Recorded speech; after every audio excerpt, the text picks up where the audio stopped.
जैसे मैंने कहा कि अभी तक जो हमने कैलकुलेट किया था वो हमारा ये जो फर्स्ट हाउस का मिड पॉइंट था, इसको हमने कैलकुलेट किया था।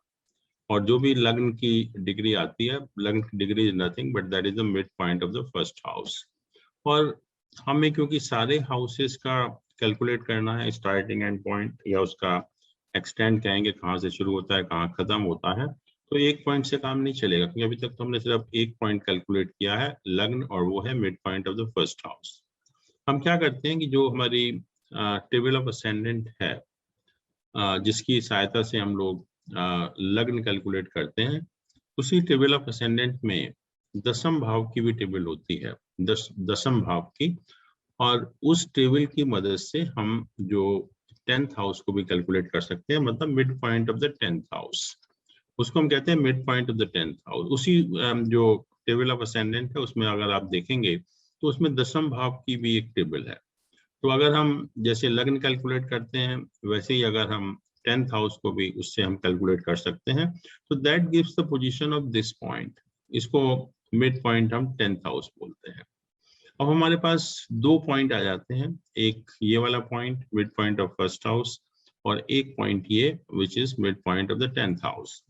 इस पॉइंट को जैसा आप जानते हैं, जो असेंडेंट होता है उसको हम उदय लग्न कहते हैं, राइजिंग असेंडेंट कहते हैं, या ईस्टर्न होराइजन भी कभी कभी हम उसको बोलते हैं। और इसके जो अपोजिट पॉइंट होता है उसको हम वेस्टर्न होराइजन कहते हैं, या सेटिंग लगना कहते हैं, या अस्त लग्न कहते हैं। और ये जो 10th हाउस का जो हाईएस्ट पॉइंट है, ये पॉइंट है जहाँ की उस प्लेस का जो मेरिडियन है वो एक्लिप्टिक को कट करता है अबव द अर्थ, और ये पॉइंट है जहाँ की उस प्लेस का जो लॉन्गिट्यूड है या मेरिडियन है, उस प्लेस को अर्थ कट करता है एक्लिप्टिक को बिलो द अर्थ। तो ये हाईएस्ट पॉइंट होता है, ये लोएस्ट पॉइंट होता है।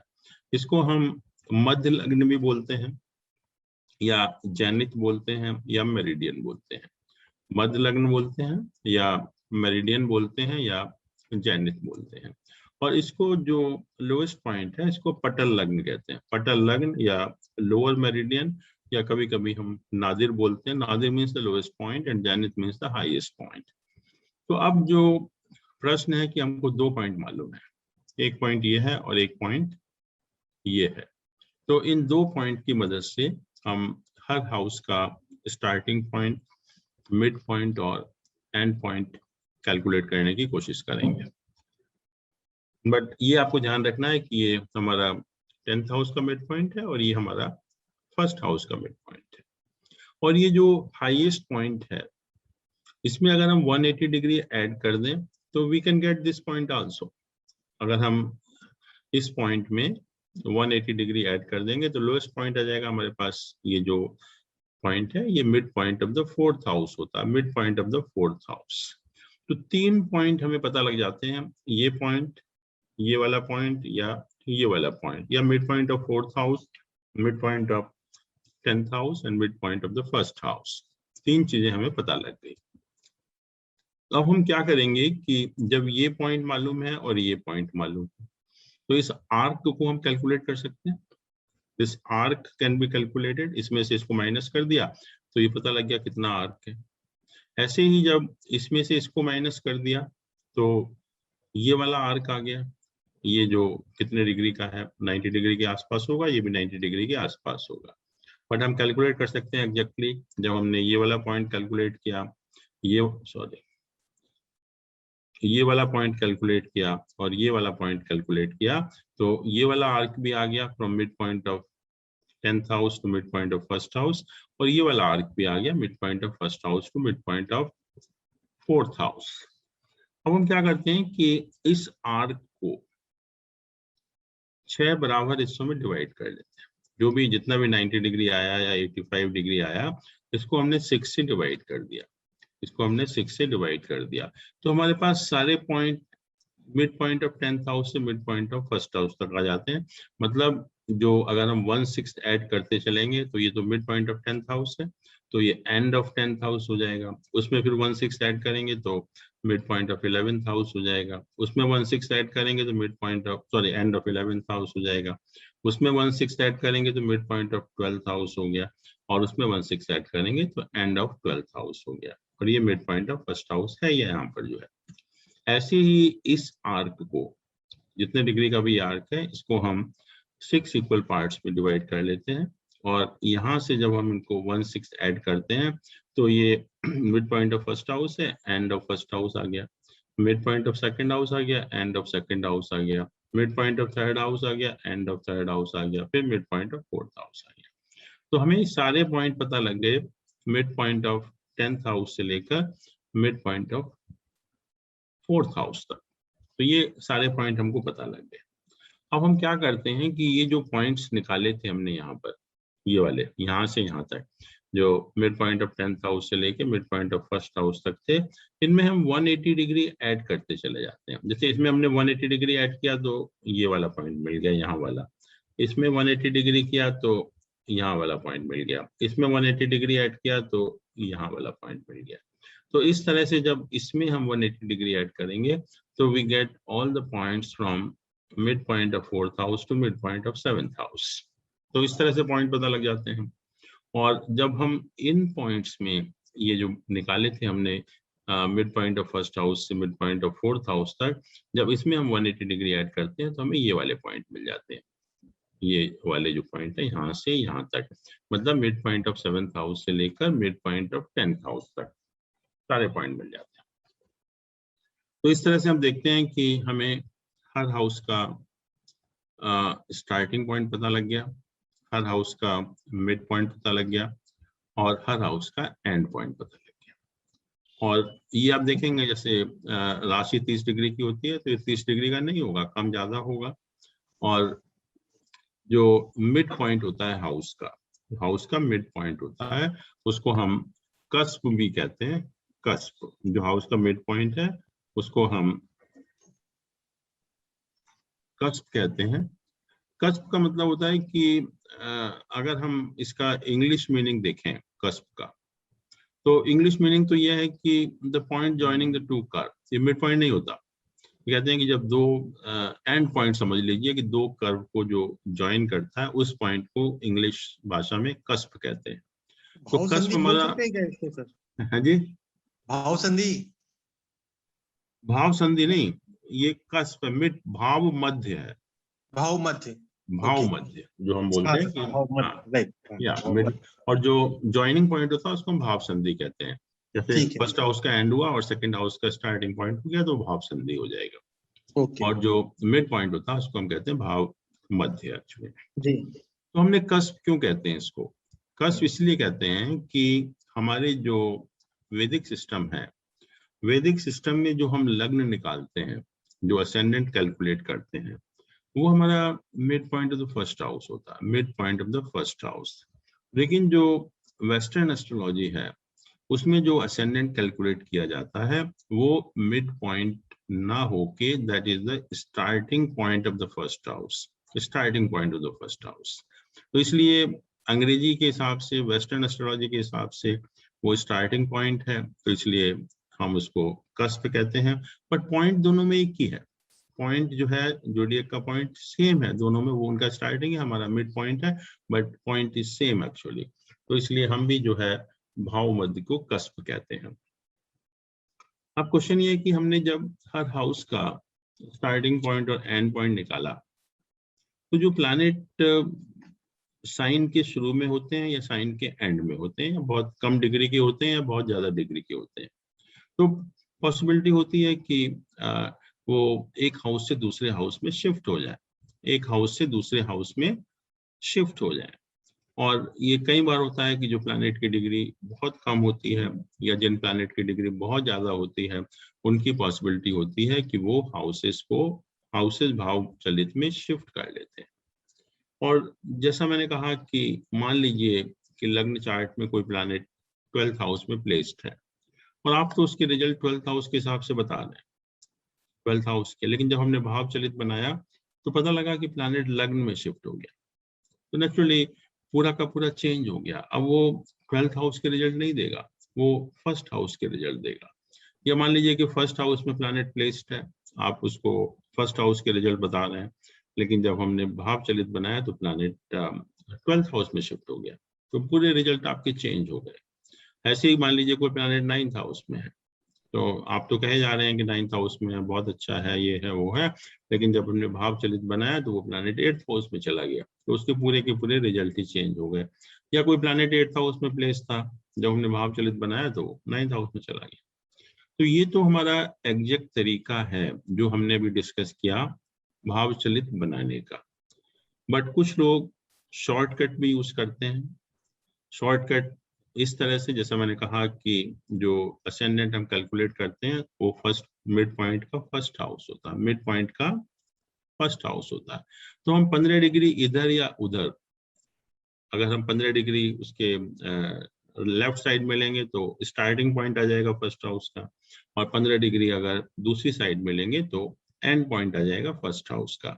तो कुछ लोग just to as a shortcut उस मेथड का भी यूज करते हैं कि जो हमारा असेंडेंट होता है जो कि mid point of first house है, उससे 15 डिग्री इधर उधर लेकर हम भाव चलित बनाने की कोशिश करते हैं। But that is not the correct method. Correct method जो मैंने कहा कि यही है जो हमने अभी डिस्कस किया। अब क्वेश्चन ये है कि प्लैनेट तो शिफ्ट हो गए, और प्लैनेट जब शिफ्ट हुए तो उनके रिजल्ट्स भी चेंज हो गए। अब दो चीजें हैं कि पहला तो होता है कि प्लैनेट किस राशि में है, प्लैनेट किस राशि में है वो हम लग्न चार्ट से देखते हैं, और लग्न चार्ट को हम कभी कभी राशि चार्ट भी कहते हैं, क्योंकि लग्न चार्ट सिर्फ आपको यही बताता है कि कौन सा प्लैनेट किस राशि में प्लेस्ड है।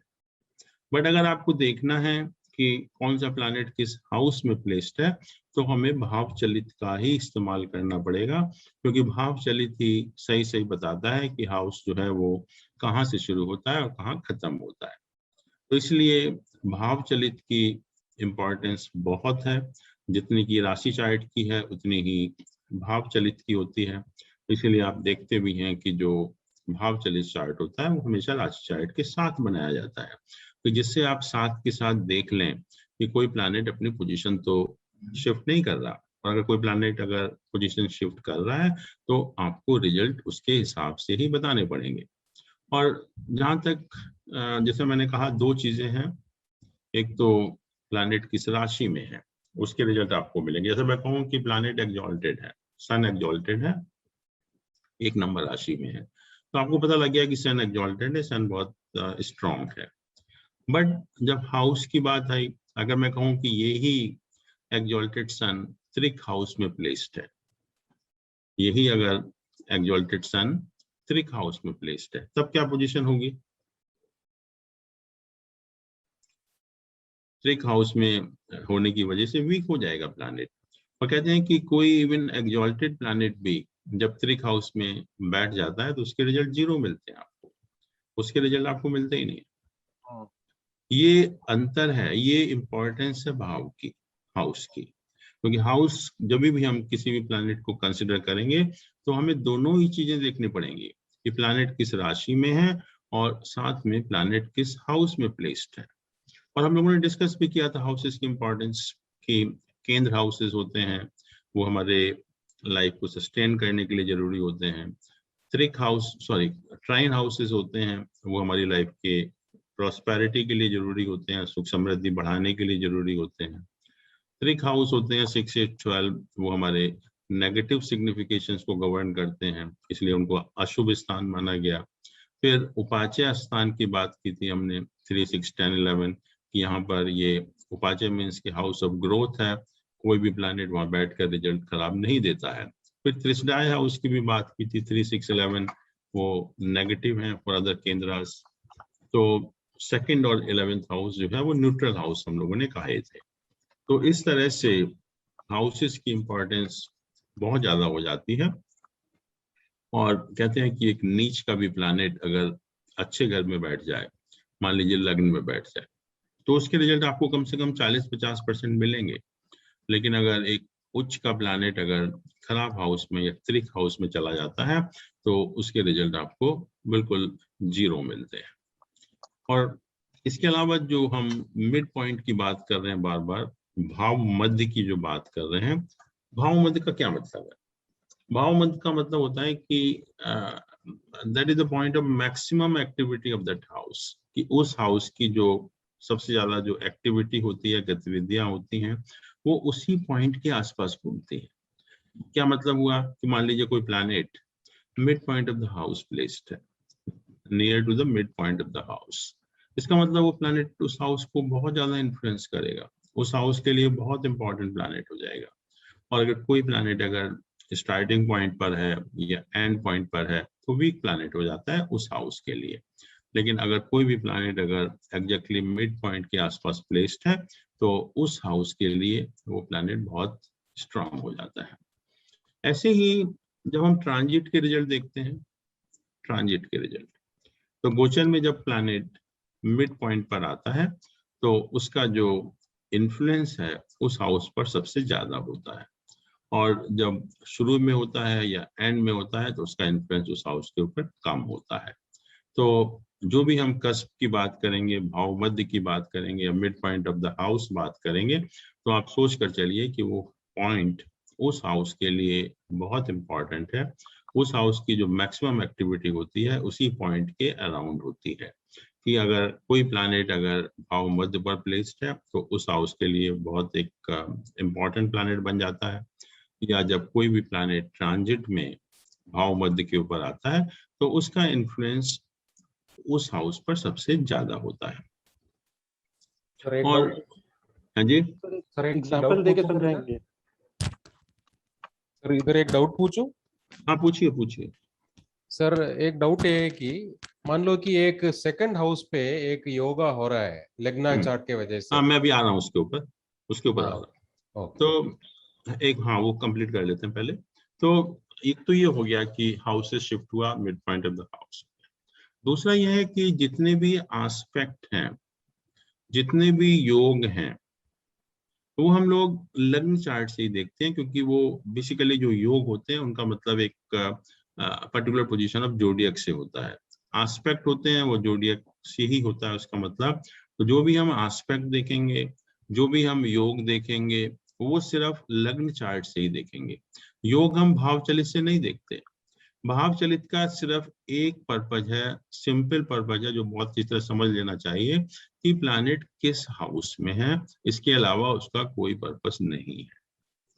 कि सिर्फ एक ये बताएगा कि ये प्लैनेट इस हाउस में प्लेस्ड है, इस हाउस के रिजल्ट ये देगा। तो अब आप पूछिए क्या करें हम।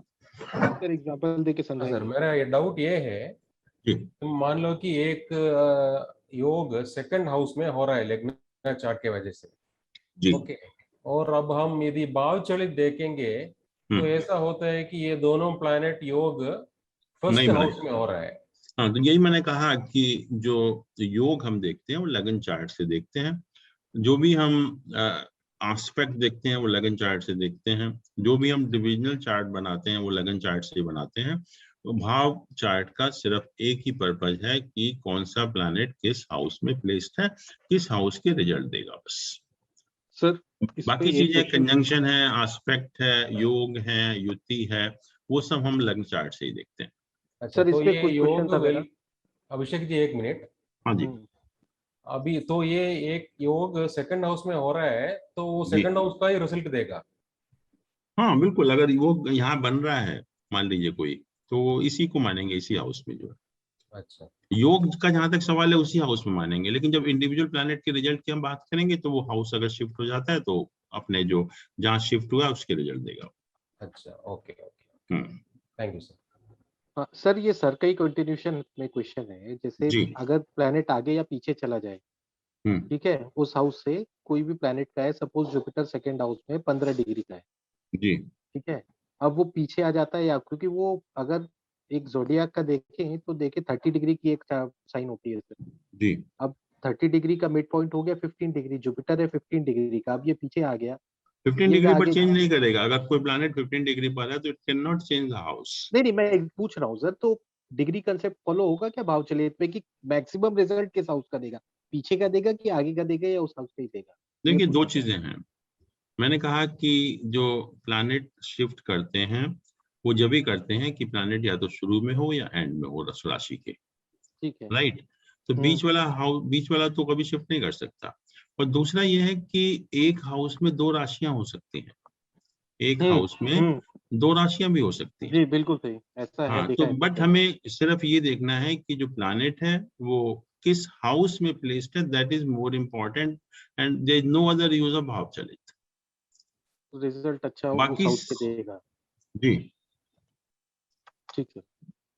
और बाकी हम सारी चीजें, जितनी भी चीजें हम देखेंगे, एग्जामिन करेंगे, वो हम लग्न चार्ट से करेंगे। योग है, एस्पेक्ट है, युति है, या डिविजनल चार्ट हमें बनाने हैं,